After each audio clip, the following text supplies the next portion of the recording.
Hello students, today we discuss about the blood of chapter 11 organ and organ system.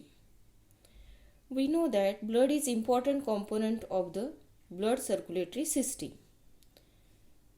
So blood is a red colored fluid material. It is a fluid connective tissue. The oxygenated blood is deep red colored, salty in taste and its pH is 7.4. जो oxygenated blood रहता है उसका जो colour है वो क्या है, red colour. Why the colour is red? Because of presence of pigment haemoglobin. और उसकी जो टेस्ट है वो कैसी है, salty and pH is 7.4 means slightly alkaline. Blood is compose of mainly two components. तो ब्लड में दो प्रकार के कंपोनेंट्स प्रेजेंट है. One is plasma and another is the blood cell. Now first we see about the plasma. तो plasma जो है वो क्या है, pale yellow clear and slightly alkaline fluid. Colour उसका पेल येलो होता है और उसमें 90 to 92% क्या है, वाटर है. 6 to 8% protein and 1 to 2% inorganic salt and other components. Now which type of protein is present in plasma? Albumin, globulin and fibrinogen. Albumin क्या करता है, distributes the water all over the body. Globulin is for protection and fibrinogen and prothrombin helps in blood clotting process. Which inorganic ions present in plasma? That is calcium, sodium, potassium. And what is the function? They control the function of muscles and nerves. Then we see about the blood cells. Now there are three types of blood cell present in a blood. Red blood corpuscles, white blood corpuscles and platelets. Red blood corpuscles जो है उसे RBCs भी कहते हैं. ये जो sales है वो स्मॉल रहते हैं, circular and enucleated cells. This cells appear red due to haemoglobin. Haemoglobin होने के कारण ये जो सेल्स है वो रेड कलर के रहते हैं. और oxygen dissolve in blood due to haemoglobin. तो जो ऑक्सीजन डिजोल्व होता है ब्लड में वो किसके कारण होता है, हीमोग्लोबिन. तो हीमोग्लोबिन जो है वो किसके साथ कंबाइन होता है, ऑक्सीजन के साथ. और क्या कॉम्प्लेक्स तैयार होता है उसमें, oxyhaemoglobin. Near about 50 to 60 lakhs RBCs are present in each cubic millimetre of blood. RBCs जो है ये कहाँ पे तैयार होते हैं, they are produce in a red bone marrow and live for about 100 to 127 days. Then next is the white blood cell. It is also called as WBCs. तो ये जो सेल है वो लार्ज होते हैं, न्यूक्लिएटेड, उसमें न्यूक्लियस होता है and colourless cell. Near about 5000 to 10,000 WBCs are present per millimetre cube of blood. तो ये जो WBCs है 5 प्रकार की होती है, basophil, eosinophils, neutrophils, monocytes and lymphocyte. WBCs are produce in a red bone marrow. तो ये जो WBC है ये भी कहाँ पे प्रोड्यूस होते हैं, रेड बोन मैरो. और इसका फंक्शन क्या है, they act as a soldier in our body. They protect our body from infection and from foreign material. So this cell attack the pathogen entering our body. हमारे body में जो pathogen enter होते हैं तो उस pathogen पे attack कौन करते हैं, WBCs. और इस तरह से WBCs हमें क्या करते हैं, प्रोटेक्ट करते हैं from the microbial diseases. The third type of cell present in blood that is the platelets. Platelets are extremely small and disc shape. Platelet cell जो है वो एक्सट्रीमली स्मॉल है रहते हैं और उसका आकार क्या रहता है, disc like. Near about 2.5 to 4 lakh platelets are present per millimetre cube of blood. Function क्या है प्लेटलेट्स का, platelets participate in blood clotting process. तो ब्लड क्लॉटिंग प्रोसेस में क्या करते हैं, प्लेटलेट्स भाग लेते हैं. Means if there is a injury और if blood vessel is rupture then blood oozes out. तो कुछ टाइम के बाद क्या होता है, ब्लड आना बंद हो जाता है. तो ये किसके कारण होता है, due to the platelets which are present in the blood. After that, we discuss about the function of a blood. Transport. The first function of blood is the transport of gases. So, first we see transport of gases. Oxygen is carried via blood from lungs to cell in various parts of body and carbon dioxide from tissue to lungs. तो oxygen lungs से जो oxygen जो है वो क्या किया जाता है, ब्लड फ्रॉम जो लंग्स है टू सेल क्या किया जाता है, डिस्ट्रीब्यूट किया जाता है various part of the body. और जो कार्बन डाइऑक्साइड कलेक्ट होता है फ्रॉम टिश्यू उसको कहाँ पे भेजा जाता है, to lungs. So this is the function of blood. Second function, that is transport of nutrients. So some nutrients like glucose, amino acids, fatty acids are taken up by blood from wall of alimentary canal and transported up to each cell in the body. तो nutrients जो है glucose है, amino acids है, fatty acid है, तो ये alimentary canal से जो वॉल रहती है एलिमेंट्री कैनल की वहाँ से ट्रांसपोर्ट किए जाते हैं into various part of the body. Then transport of waste material, जो नाइट्रोजनस वेस्ट है लाइक अमोनिया, यूरिया, क्रिएटिनिन, तो ये भी रिलीज होता है by tissue into blood which carries those to kidney for excretion.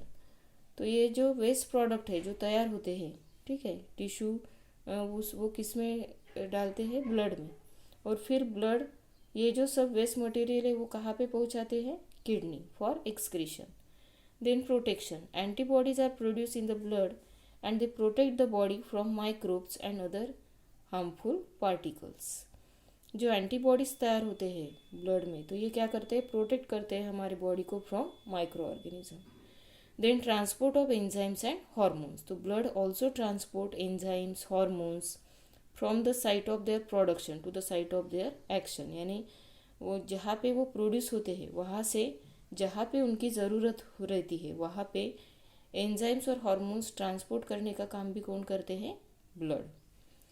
Then thermoregulation. Thermoregulation यानी क्या, तो body temperature is maintain constant at 37 degree Celsius by vasodilation and vasoconstriction. तो these are the two, क्या होता है उसमें, वैसोडाइलेशन या vasoconstriction. तो उसकी मदद से क्या होता है, जो टेम्परेचर है बॉडी का वो मेंटेन किया जाता है. और ये जो टेम्परेचर है वो कितना रखा जाता है, 37 degree Celsius. So that is called as the thermoregulation, maintaining the temperature of the body by two method, that is vasodilation and vasoconstriction. Then seventh is the maintaining the balance of minerals like sodium, potassium in the body. हमारे body में sodium और potassium का balance भी क्या करना, maintain करने का काम कौन करता है, blood. If bleeding occurs at the injury, platelets and protein called fibrinogen of the blood form a clot and seal the injury. अगर कहीं पे ब्लीडिंग होता है at the site of injury तो क्या होता है, जो प्लेटलेट्स है और प्रोटीन जो है फाइब्रिनोजेन, तो ये क्या करते हैं, क्लॉट तैयार करते हैं ब्लड का, और उसके कारण क्या होता है, जो ब्लड बाहर निकलना बंद हो जाता है and seal the injury. After that, we discuss about the human blood group. Now, depending upon the protein like antigens and antibodies, different blood groups are formed. तो 4 प्रकार के ब्लड ग्रुप्स है, blood group A, blood group B, A B and O. So beside there are 2 types of RH negative and RH positive of each of those 4 groups. Now we discuss about the blood donation. If a person meets an accident, bleeding occurs through wounds, many times blood transfusion is necessary during the surgical operation. तो इस time पे क्या किया जाता है, similarly blood is transfuse in case of patient of anaemia. तो कुछ person को ब्लड की ज़रूरत रहती है जब एक्सीडेंट होता है या जो वुंड है वहाँ से खून निकलता है. बहुत बार क्या होता है, सर्जिकल ऑपरेशन के टाइम पे भी क्या होता है, ब्लड लॉस होता है और उसके कारण ब्लड देना ज़रूरी रहता है. उसी तरह से जो ब्लड है वो किसको देना पड़ता है, जो कुछ पेशेंट है जैसे एनीमिया है, थैलेसेमिया है, कैंसर है, तो blood transfusion is carried out to compensate the blood storage in the or blood shortage in the body. So this is called as blood transfusion. So blood banks are available. Blood is collected in blood bank by specific method from the healthy person and supplied to the needful person. If the collected blood is not to be used immediately, it can be stored for some days in a refrigerator. तो blood क्या किया जाता है, blood bank में collect किया जाता है, ठीक है, और फिर उसको हेल्दी और नीडफुल पर्सन को दिया जाता है. अगर वो तुरंत यूज़ में नहीं है तो उसको क्या किया जाता है, स्टोर किया जाता है. ब्लड डोनर, अब ब्लड डोनर किसे कहते हैं, person who donates the blood is refer to as blood donor, यानी जो पर्सन ब्लड डोनेट करते हैं उसे क्या कहते हैं, blood donor. And blood recipient, person who receives the blood, जो ब्लड लेते हैं उसे क्या कहते हैं, recipient. तो person of the blood group O can donate the blood to the person having any other blood group, whereas the person with AB blood group can receive the blood from the person with any other blood group. Hence O blood group को क्या कहते हैं, universal donor, और AB blood group को क्या कहते हैं, universal recipient. After that we discuss about the blood pressure. Now we know that blood is continuously kept flowing through the blood vessel due to contraction and relaxation of the heart. यानी heart के contraction और relaxation होने से blood continuously flow होते रहता है किसमें, blood vessel में.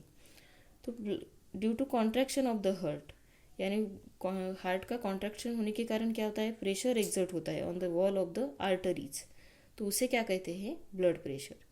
Blood pressure, proper blood pressure is necessary to supply the blood in all parts of the body. Pressure recorded during the contraction of heart is called as systolic pressure.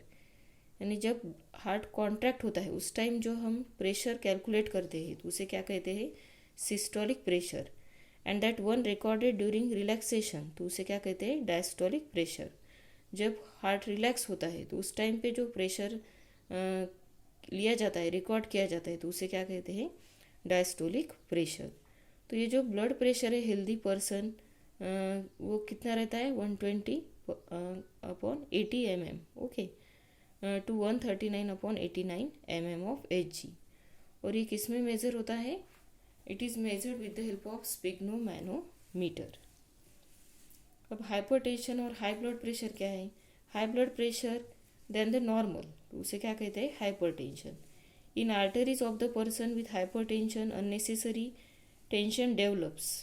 Heart needs to perform more function than the normal condition in case of hypertension. So both systolic and diastolic pressure जो है उसे क्या कहते हैं, are high in hypertension. यानी क्या होता है, hearts need to perform more function, जब हार्ट ज़्यादा फंक्शन करता है as compare to normal condition, तो उसे क्या कहते हैं, hypertension. So see here, normal blood pressure, systolic pressure and diastolic pressure is given. तो normal blood pressure अगर है तो systolic pressure कितना रहेगा, 90 to 119 mm, और diastolic कितना रहेगा, 60 to 79 mm, ठीक है. Then primary hypertension 120 to 139 mm, और यहाँ पे 80 to 89. So ABO blood group were discovered by Karl Landsteiner in 1900. He won the Nobel Prize in 1930 for this discovery. Okay, so blood group AB was discovered by De Castello and Sturley in 1902. Now, what is meant by hematology? Branch of medical science that deals with the study of blood, hemopoietic organs and blood diseases, तो उसे क्या कहते हैं, haematology. तो haematology क्या है, branch है medical science की, जिसमें क्या किया जाता है, ब्लड का स्टडी किया जाता है. हीमेटोपोएटिक ऑर्गन, जिसमें क्या होता है, आरबीसीज या डब्ल्यूबीसीज तैयार होते हैं, एंड ब्लड डिसीजेस, तो उसे क्या कहते हैं, haematology. So research of diagnosis and remedies of blood diseases is also perform in this branch.